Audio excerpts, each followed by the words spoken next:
Tuhan penuh kuasa, sanggup pulihkan keadaanku dalam tanganmu. Sungguh hidupku tak akan goyah selama ajaib Kau Tuhan penuh kuasa, sanggup pulihkan keadaanku dalam tanganmu. Seluruh hidupku tak akan goyah selamanya, tak akan goyah selamanya, tak akan goyah selamanya.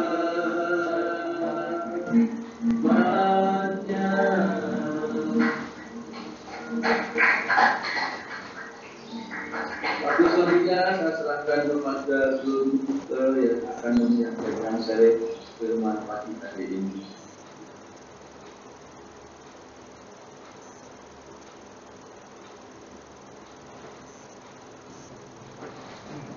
Ya.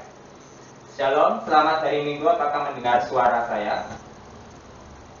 Oke. Benar. Baik, Ya. mari kita bersama-sama berdoa. Kami sungguh bersyukur, kami berterima kasih, semua ini kasih anugerah Tuhan Yesus Kristus. Seperti perkataan dari lagu ini, ajaib Kau Tuhan, memang sungguh Kau ajaib. Dan kami yakin dan percaya di dalam segala kelemahan, di dalam segala persoalan, di dalam segala masalah yang kami hadapi, kami yakin dan percaya kami pasti punya Allah yang ajaib dan luar biasa. Allah yang hidup, yang saat ini bersama-sama dengan kami. Dan dalam kerendahan hati kami merendahkan diri di hadapan Tuhan. Kami siap dibentuk oleh Tuhan, kami siap menjadi bejana tanah liat Tuhan, dan kami siap mendengar firman Tuhan. Biarlah Engkau sirami kami menjadi tanah yang subur. Di dalam nama Yesus Kristus, pengurapan Tuhan terjadi atas kami sekalian. Di dalam nama Yesus Kristus, kami bersyukur, kami berdoa, haleluya. Semua yang percaya katakan amin. Bapak Ibu yang terkasih, di dalam nama Yesus Kristus, sungguh bersyukur dan berterima kasih dan sungguh-sungguh bahagia karena sekali lagi kita berjumpa walaupun masih dalam suasana virtual.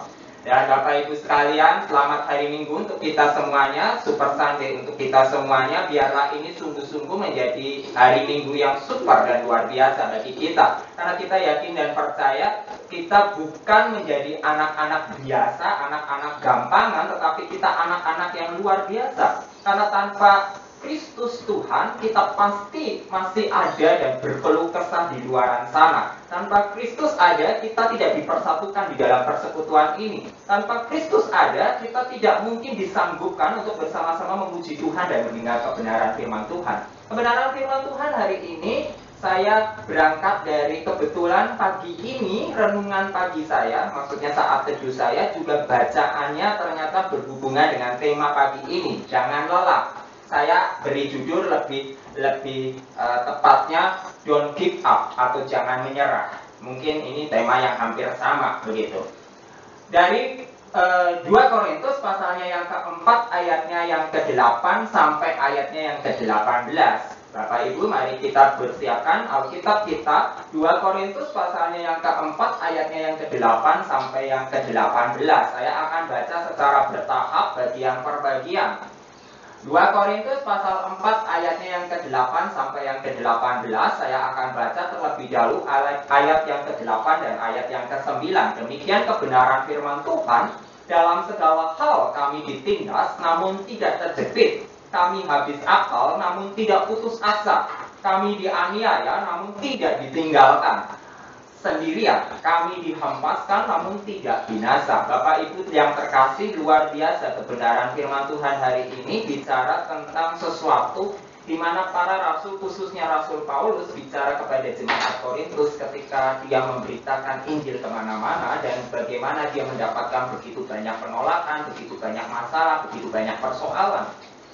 Tetapi di tengah-tengah situasi yang penuh masalah ini, Paulus tetap berkata bahwa dalam segala hal kami ditindas. Saya bisa perluas perkataan ditindas ini menjadi lebih umum dalam artian dalam konteks saat ini adalah masalah persoalan hidup.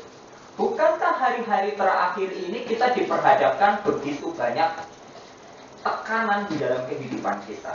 Mungkin sebagian besar dari kita bahkan sudah menganggap tekanan itu berlalu. Bahkan kalau kita lihat awal-awal pandemi, maka semua orang heboh, ya, entah di Amerika, di China, di Indonesia, di Australia, dimanapun, di seluruh negara kita heboh.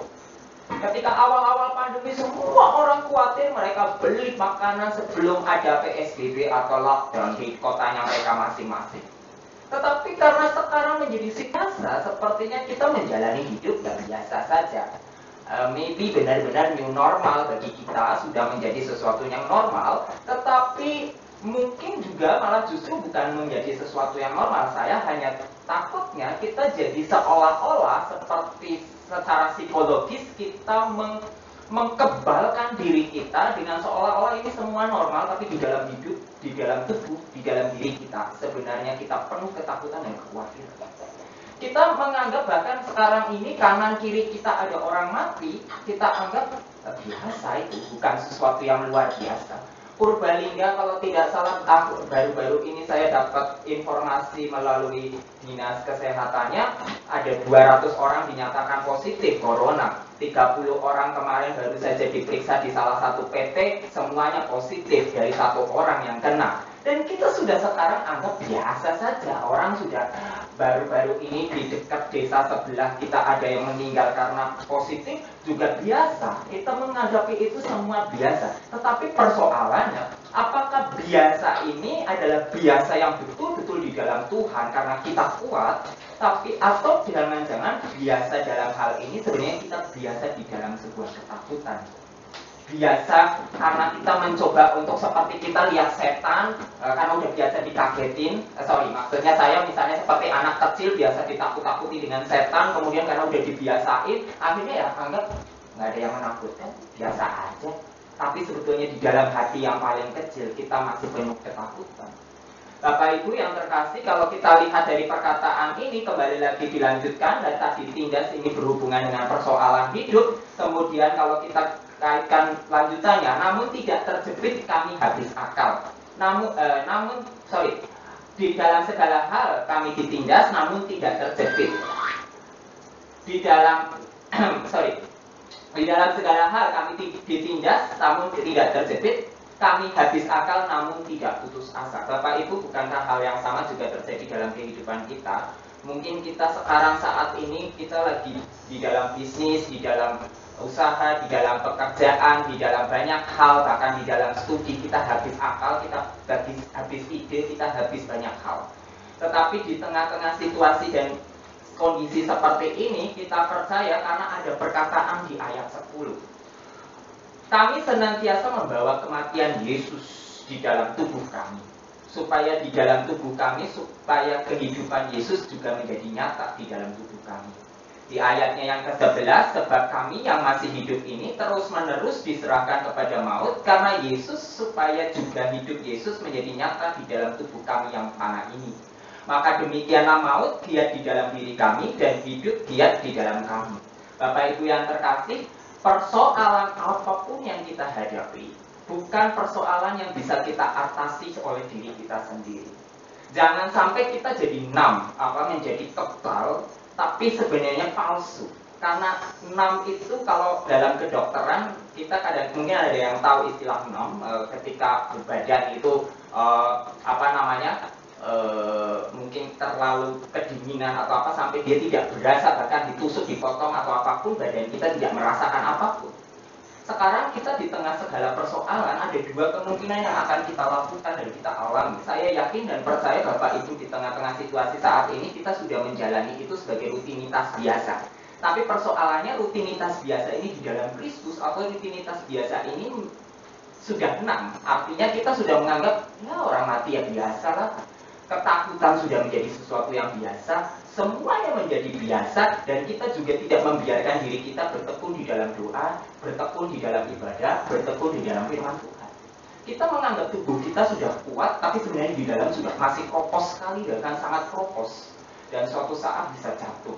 Bapak Ibu, kalau lihat dari perkataan Paulus di dalam ayat 9 dan 10, di mana dia ayat 8 dan 9, di mana dia menghadapi begitu banyak pencobaan ketika dia berjalan seiring dengan Kristus, memberitakan kebenarannya, mewartakan kebenarannya, dan kemudian dia menghadapi penolakan, segala persoalan hidup dan segala macam masalah. Tetapi dikatakan di ayat 10 sampai ayat yang ke-12, dia sangat bersyukur karena semuanya ini adalah bahwa dia ada di dalam Tuhan Yesus.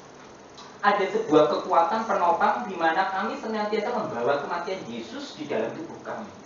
Artinya bagaimana Kristus ada di dalam hidupnya yang memberi kekuatan. Artinya Kristus yang menjadi iman, yang menolong dia di dalam menghadapi persoalan.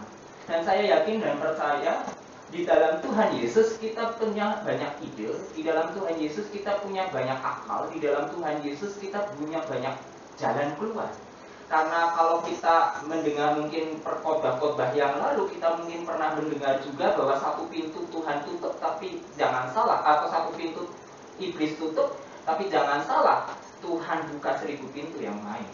Segala persoalan di dalam kehidupan kita justru diadakan supaya kita semakin hari semakin dekat Tuhan, semakin hari semakin dibentuk oleh Tuhan, semakin hari semakin mengerti betapa pekerjaan Tuhan. Sehingga saya menjadi sangat tertarik ayat 8-9 itu bisa keluar pasti kalau tanpa Tuhan tidak mungkin keluar kalimat seperti itu. Perhatikan kalimatnya ini sangat puitis, sangat menarik dan sangat menantang. Karena kalau kita lihat ayat 8 dan 9 sekali lagi, di perkataannya adalah segala hal kami ditindas, namun tidak terjepit. Bukankah ini janji Tuhan bahwa ketika engkau jatuh tidak akan sampai terantuk? Kebenaran firman Tuhan sudah dinyatakan jauh sebelumnya bahwa ketika engkau jatuh, Tuhan tidak akan biarkan kamu terantuk. Artinya sampai engkau betul-betul jatuh dan terpuruk. Tetapi di dalam segala penindasan, di dalam segala persoalan, di dalam setiap masalah, kita justru tidak akan dibiarkan terjepit. Oleh karena itu ketika iblis datang mau mencobai Ayub, Tuhan tantang iblis. Kamu boleh mencobai tubuhnya, tapi jangan kau apak-apakan jiwanya. Artinya apa? Artinya bagaimana kita menjadi milik Tuhan itu betul-betul menjadi berharga, dan kita yakin dan percaya kalau kita memang betul-betul anak Tuhan Yesus, kita akan bisa menghadapi semua persoalan saat ini dengan baik, dengan betul-betul akhirnya melihat bagaimana Tuhan berkarya atas hidup kita. Kemudian saya lanjutkan di dalam ayatnya yang ke-13 sampai ayat ke-15. Dikatakan demikian firman Tuhan, namun karena kami memiliki roh iman yang sama seperti ada tertulis, aku percaya, sebab itu aku berkata-kata, maka kami juga percaya, dan sebab itu kami juga berkata-kata. Jadi kalau kita bicara tentang perkataan di dalam 2 Korintus pasal 4, memang secara keseluruhan adalah kita bisa melihat di bawah sebuah tema, harta rohani dalam bencana tanah.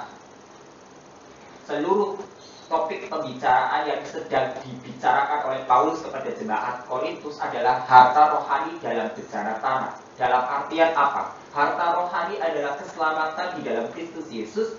Bencana tanah adalah tubuh ini. Di dalam diri kita yang masih fana, yang siap untuk diterpa dengan segala macam pencobaan dan persoalan. Artinya walaupun kita adalah anak-anak Tuhan Yesus yang katanya sudah diselamatkan oleh Kristus, yang mendapatkan kehidupan kekal dan janji-janjinya, tetapi kita masih ada di bumi dan akan menghadapi persoalan yang tidak jauh berbeda dengan kebanyakan orang pada umumnya. Tetapi jangan khawatir karena ada janji Tuhan yang mengatakan bahwa kalau kita lihat ayat 8-9 itu sebuah janji. Walaupun engkau mengalami penindasan, walaupun engkau mengalami masalah, walaupun engkau mengalami begitu banyak persoalan di dalam kehidupan ini, tetapi jangan khawatir, engkau tidak akan dibiarkan terjepit. Engkau tidak akan dibiarkan untuk kemudian putus asa. Engkau tidak akan dibiarkan sendirian. Engkau tidak akan dihempaskan di dalam kebinasaan. Dan oleh karena itu, kalau kita menyaksikan di dalam ayatnya yang 11 sampai yang ke-12, maka janjinya ayatnya yang ke-10 sampai yang ke-12, janjinya adalah karena semua itu ditanggung oleh Kristus sendiri. Di dalam hidup kita ada Kristus yang memberi kekuatan, ada Kristus yang memberi damai sejahtera, ada Kristus yang memberi spirit, ada Kristus yang memberikan semangat yang akan selalu pantang menyerah. Bapak Ibu yang terkasih, kemudian kalau kita lihat di ayat yang ke-13 sampai ayat yang ke-15, yang barusan saja ayat 13 saya bacakan, namun karena kami memiliki roh iman yang sama, roh iman di dalam Kristus itu, aku percaya sebab itu aku berkata-kata, maka kami juga percaya dan sebab itu kami juga berkata-kata. Sebenarnya bukankah perkataan ini mau mengatakan bagaimana sejauh mana kita mengalami pertemuan secara pribadi dengan Allah? Perkataan ini nggak akan pernah muncul kalau kita sendiri pribadi tidak mengalami pertemuan dengan Allah. Dan pertemuan dengan Allah itu hanya terjadi di dalam setiap persoalan-persoalan kehidupan kita. Pertemuan dengan Allah hanya terjadi kita mengalami tekanan kehidupan ini, kemudian kita datang pada Tuhan dengan kerendahan diri, dan kita kemudian semakin dikuatkan dengan iman yang kokoh. Makanya kalau kita lihat dari pencobaan yang dialami atau ujian yang dialami oleh Ayub secara pribadi pun, kita melihat bagaimana Ayub di dalam perjalanan imannya kemudian dia menemukan sebuah kemenangan yang luar biasa di akhirnya. Dan saya yakin dan percaya janji yang sama juga terjadi pada kita semua orang-orang percaya. Juga terjadi kepada kita semua orang-orang yang dicintai oleh Tuhan Yesus. Dan terjadi terkhusus kepada kita jemaat-jemaat Tuhan di FGF, baik di Purwokerto maupun di Sokaraja. Di tengah-tengah situasi saat ini yang tidak menentu, di tengah situasi yang saat ini yang kadang-kadang kita harap-harap cemas, tapi justru di tengah-tengah situasi yang seperti ini kita semakin berharap bahwa tangan Tuhan turut bekerja dan segala sesuatunya Allah campur tangan. Sekalipun saat ini juga vaksin sedang masih dalam pertanyaan dan begitu banyak berdebatan, tetapi kita tidak akan diombang-ambingkan dengan segala macam arus zaman saat ini untuk kemudian kita jadi putus asa, karena kita justru semakin hari semakin diteguhkan dan dikuatkan untuk semakin hari melihat bagaimana karya Tuhan. Peristiwa-peristiwa seperti ini bukankah sebenarnya di bumi ini juga bukan baru pertama kali terjadi, dan bumi ini terus berjalan di dalam peristiwa-peristiwa itu. Dan di dalam setiap peristiwa-peristiwa seperti itu pun kita melihat, menyaksikan begitu banyak pekerjaan tangan Tuhan terjadi kepada anak-anaknya. Dan akhirnya begitu banyak anak-anak Tuhan bersaksi atas bagaimana Tuhan bekerja di dalam setiap zamannya. Dan oleh hal itu juga Tuhan saat ini masih bekerja pada diri kita, pada diri kita masing-masing, kepada semua umat Tuhan dimanapun kita berada. Kemudian ayat 14, karena kami tahu bahwa Ia yang telah membangkitkan Tuhan Yesus akan membangkitkan kami juga bersama-sama dengan Yesus, dan Ia akan menghadapkan kami bersama-sama dengan kamu kepada dirinya. Karena kami tahu bahwa Ia yang telah membangkitkan Tuhan Yesus, yaitu Allah sendiri, membangkitkan kami juga bersama-sama dengan Yesus, dan Ia akan menghadapkan kami bersama-sama dengan kamu kepada dirinya. Sebab semuanya itu terjadi oleh karena kamu, supaya kasih karunia yang semakin besar berhubung dengan semakin banyaknya orang yang menjadi percaya, menyatakan semakin melimpahnya ucapan syukur bagi kemuliaan Allah. Bapak Ibu, di tengah-tengah situasi seperti ini, justru di sini menjadi pewartaan yang luar biasa. Bagaimana anak-anak Tuhan ditantang, bagaimana umat Tuhan ditantang untuk semakin hari menjadi wajah-wajahnya Tuhan di tengah bumi ini. Bagaimana kita menjadi terangnya Tuhan di tengah bumi ini. Bagaimana kita diperlihatkan di tengah situasi seperti ini, kita itu bisa menunjukkan eksistensi orang anak-anak Tuhan yang betul-betul di dalam hidupnya tidak penuh keluh kesah. Di dalam hidupnya sekali ada persoalan, kita tetap bisa menghadapi persoalan-persoalan itu dengan sukacita. Dan di tengah-tengah situasi seperti ini kita tidak pernah berlelah atau tidak pernah capek, kita tidak pernah berharap. Kita tidak pernah lelah untuk berharap kepada Tuhan. Karena justru karena kekuatan Tuhan saja kita bisa diberikan kekuatan dan tidak pernah lelah. Kalau kita ibaratkan seorang bayi yang baru berjalan atau berlatih berjalan, maka sebenarnya bayi itu begitu capek dan begitu lelah ketika dia mau melangkah. Tetapi puji Tuhan ada orang tuanya. Orang tuanya yang siap mendampingi dia, yang siap menuntun dia sampai dia betul-betul mandiri bisa berjalan. Bapak Ibu, hal yang sama sebenarnya terjadi dalam kehidupan kita. Ketika kita merasa putus asa dan kelelahan di dalam menjalani kehidupan ini, sebenarnya kita tanpa sadar ada orang tua kita itu Bapak kita di surga yang sedang ada bersama-sama kita. Hal yang sama itu mungkin Bapak Ibu bisa baca lebih dalam dari buku berjudul Footprint, di mana kita bisa menyaksikan sebuah kesaksian ketika kita kadang-kadang menjadi orang-orang yang merasa sendiri, menjadi orang-orang yang merasa kayaknya Tuhan tinggalkan saya, kayaknya Tuhan tidak menghadapi saya. Tapi jangan lupa, jangan-jangan Tuhan sebenarnya sedang menggendong kamu. Tuhan sedang menggendong kita semua ya. Kita merasa bahwa jejak kakinya kok cuma satu ya, jejak kakinya cuma satu pasang ya. Tadi kayaknya kita dua pasang, artinya ada Tuhan dan saya. Tapi sekarang saya merasa hanya sepasang, artinya saya hanya sendiri. Tapi jangan salah, Tuhan jangan-jangan sedang menggendong kita di dalam persoalan kita. Artinya apa? Tuhan yang sedang menghadapi segala persoalan yang kita hadapi. Dan kita sudah meragukan Dia, alangkah jahatnya kita. Bapak Ibu, bagian yang terakhir ayat 16 dan ayat 17 dikatakan, sebab itu kami tidak tawar hati, tetapi meskipun manusia lahiriah kami semakin merosot, namun manusia batiniah kami dibaharui dari sehari ke sehari. Bayangkan, manusia lahiriah artinya tubuh ini. Tubuh ini boleh semakin tua, tubuh ini semakin sakit, tubuh ini banyak masalah, itu biasa saja. Karena segala sesuatu yang ada di tengah bumi ini memang fana adanya, dan segala sesuatu yang di tengah bumi ini memang suatu saat akan ditinggalkan itu semua. Tapi jangan biarkan manusia batiniah, roh kita dan jiwa kita kemudian hilang. Kita meninggalkan Tuhan betul-betul tanpa alasan yang membuat kita justru hilang dari apa? Dari kamus kehidupan Tuhan. Saya yakin dan percaya justru harusnya di tengah situasi seperti itu, tubuh boleh dilukai, tubuh boleh disakiti, tetapi jiwa dan roh kita semakin dikuatkan. Itulah artinya jangan lelah. Kalau kita ingat lagu Tempo dulu, ya, waktu zamannya saya masih remaja, biasanya lagu ini sering dinyanyikan. Jangan lelah, bekerja di ladangnya Tuhan, Roh Kudus yang beri kekuatan. Bapak Ibu, perkataan ini luar biasa. Kalau tidak salah lagu ini diciptakan oleh Frankie Sohubi, dan lagu ini memang sudah sangat lama sekali. Roh Kudus yang beri kekuatan. Kita kadang lupa bahwa seolah-olah kita merasa tubuh ini lelah karena kita sendirian. Kita merasa semuanya ini tanggung jawab saya, tanggungan saya. Kita tanpa sadar melupakan eksistensi Tuhan, otoritas Allah ke dalam hidup kita.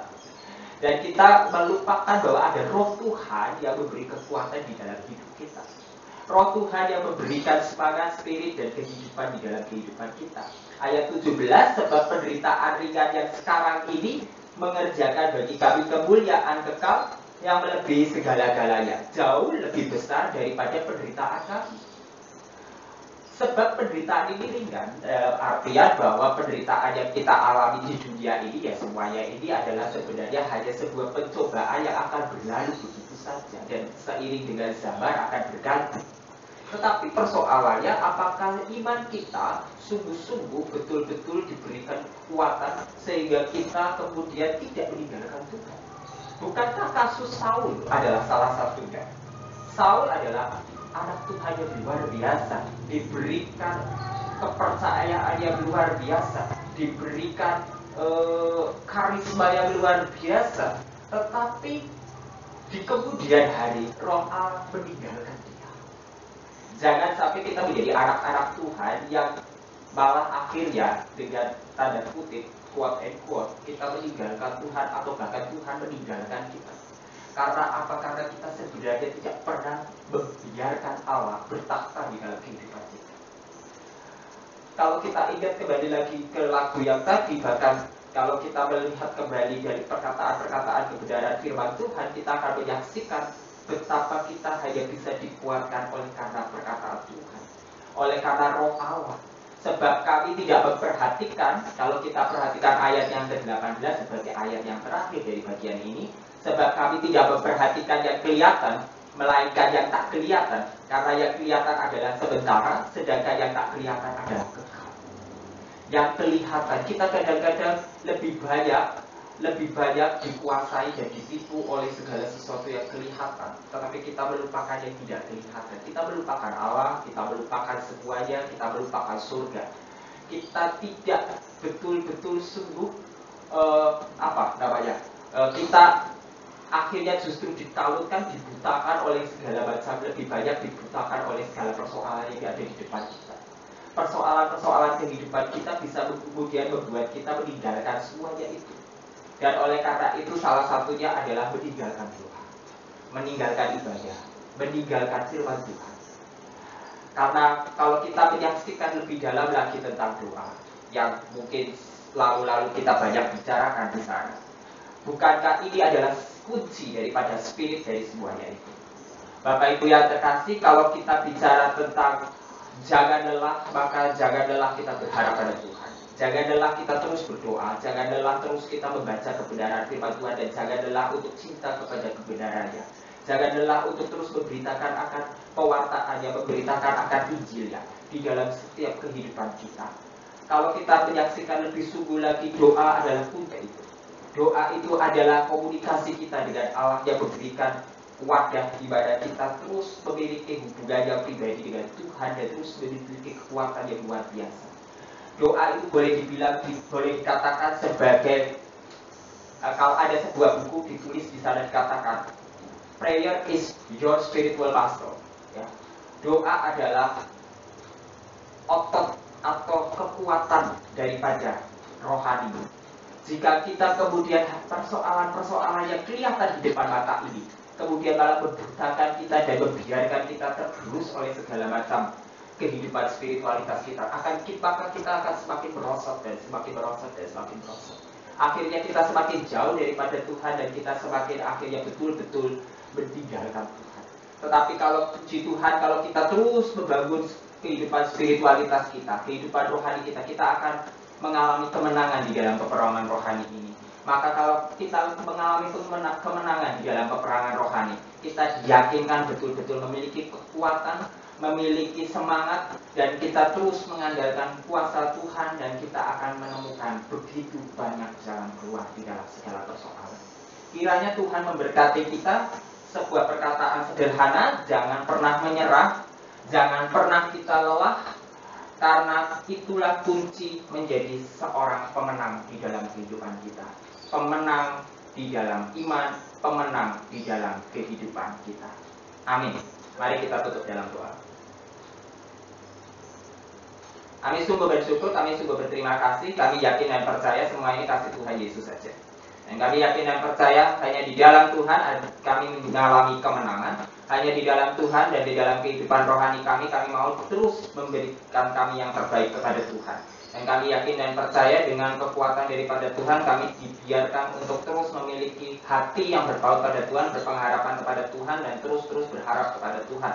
Dan kami yakin segala sesuatu di dalam persoalan kehidupan kami, baik yang sakit, Tuhan sembuhkan di dalam nama Yesus Kristus.